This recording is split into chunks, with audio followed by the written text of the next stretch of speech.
नमस्कार।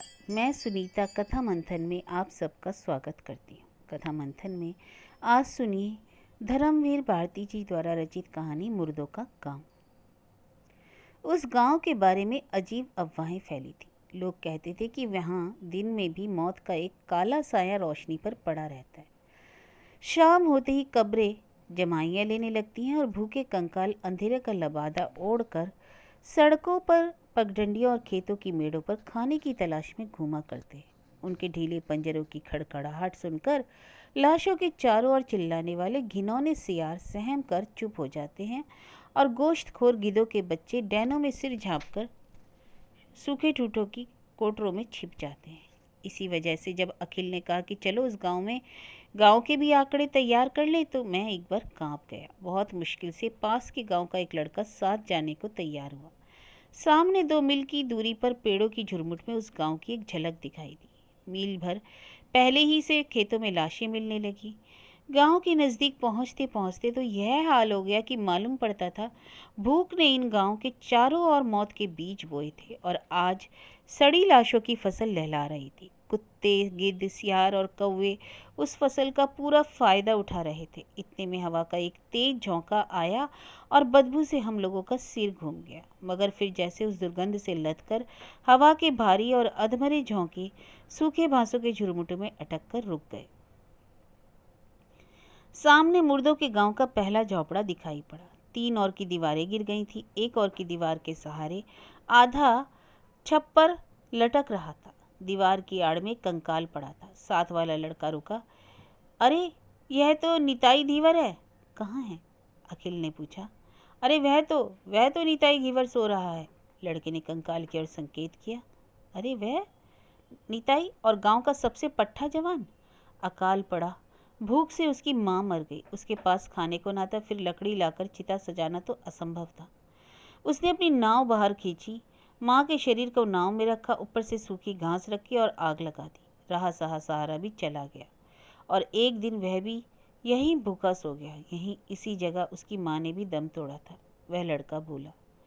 हवा का झोंका फिर चला और खोखले बांसों से गुजरती हुई हवा सन्नाटे में फिसल पड़ी। लड़का चीख पड़ा। अरे वह सांस ले रही है, सुना नहीं है आपने? कौन? अरे वही जुलाहिन सांस ले रही है। क्या वाहियात बकता है। अखिल ने झुंझलाकर डांटा। कौन जुलाहिन? आपको नहीं मालूम? वह सामने झोंपड़ी है ना, उसी में जुलाहे रहते हैं। उसमें से 3 भूख से मर गए। रह गया सिर्फ एक जुलाहा, जुलाहिन और उनका करघा। मगर भूख से उनकी नसें इतनी सुस्त थी कि करघा भी बेकार था। उन्होंने पास के जंगल से जड़ें खोदकर खानी शुरू की। उनके दांत नुकीले हो गए जैसे सियारों के। जुलाहा बीमार पड़ गया। जुलाहिन जड़ें खोदने जाती। एक दिन जड़ें खोदते वक्त खुरपी उसके कमजोर हाथों से फिसल गई और बाएं हाथ की तर्जनी और अंगूठा कटकर गिर गया। जब वह घर पहुंची तो भूखा व बीमार जुलाहा जला उठा और चिल्लाकर बोला, निकल जा मेरे घर से, अब तू बेकार है। न करघा चला सकती है, न जड़ें खोद सकती है। तब से जुलाहिन का पता नहीं, मगर कुछ लोगों का कहना है कि वह भूत बनकर गांव की कब्रों के पास घूमा करती है। वह अभी भी सांस ले रही थी। सुना नहीं आपने? अखिल ने मेरी ओर देखा और मैंने अखिल की ओर। हम दोनों आगे बढ़े, जुलाहों के झोपड़े में घुसे। लड़का ठिठका, मगर हिम्मत दिलाने वह भी आगे बढ़ा। हम लोग अंदर गए। लड़के ने अंदर से किवाड़ बंद कर लिया और हम लोगों से सटकर खड़ा हो गया। वह डर से कांप रहा था। सामने आंगन में 3 कब्रें आसपास खुदी हुई थी। बीच की कब्र में एक बड़ा सा छेद था। उसमें एक बिज्जू निकला। हम लोगों को डरावनी निगाहों से पल भर देखकर फिर झटका दिया और फिर कब्र में घुस गया।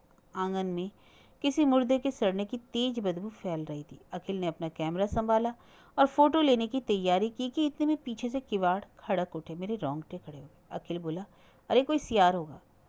किवाड़ को किसी ने बार बार धक्का देना शुरू किया। मैंने सोचा शायद जिंदा आदमी की गंध पाकर गांव घर के मुर्दे हम पर हमला करने आए। मेरे खून का कतरा कतरा डर से जम गया। लड़का बुरी तरह से चीख पड़ा। अखिल धीमे धीमे गया, धीरे से किवाड़ खोल दिए। उसके बाद बुरी तरह से चीख कर भागा और मेरे पास आकर खड़ा हो गया। मैं बदहवास हो रहा था। आपको यकीन ना होगा मैंने दरवाजे पर क्या देखा। मैंने जिसे देखा वह आदमी नहीं कहा जा सकता। वह जानवर भी नहीं था और भूत भी नहीं। एक औरत नुमा शक्ल, जिसकी खाल जगह जगह पर लटक आई थी। सिर के बाल झड़ गए थे, निचला होठ झूल रहा था और दांत कुत्तों की तरह नोकीले थे। मालूम होता था जैसे आदमी के ढांचे पर छिपकली का चमड़ा मढ़ दिया गया। उसके दाएं हाथ में एक खुरपी थी और बाएं हाथ की 2 अधकटी और 3 साबुत उंगलियों में कुछ जड़ें। वह पल भर दरवाजे के पास खड़ी रही, फिर धीरे धीरे आगे बढ़ी। मैं चीखना चाहता था मगर गला जवाब दे चुका था।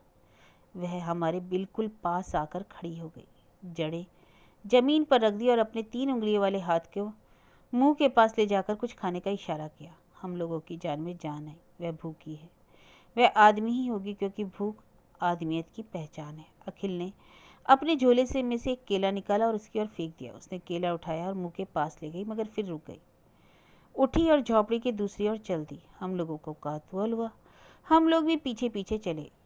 वह औरत सहन के कोने में गई। वहीं एक मुर्दा था जिसकी सड़ांध आंगन में फैल गई थी। देहाती लड़के ने उसे देखा और पहली बार उसके मुंह से आवाज निकली, जुलाहा। अरे यह तो जुलाहे की लाश है। यह जुलाहिन उसे भी भूत बनाने आई है। जुलाहिन लाश के पास गई। लाश सड़ रही थी, उसमें चींटियां लग रही थी। उसने केला और जड़ लाश के मुंह के पास रख दी और हंसी। हंसी की आवाज़ मुंह से नहीं, मगर खीसों को देखकर अनुमान किया जा सकता है कि वह हंसी होगी।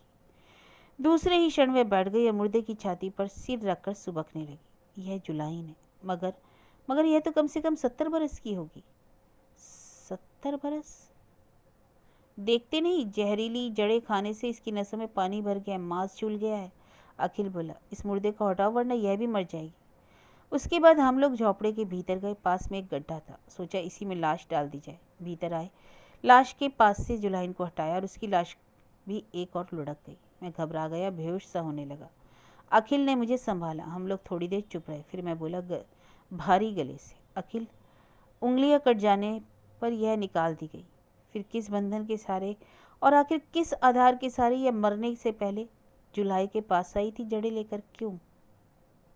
अखिल चुप रहा। मुर्दों के गांव के दोनों आखिरी लाशें सामने पड़ी थी। अच्छा उठो, अखिल बोला।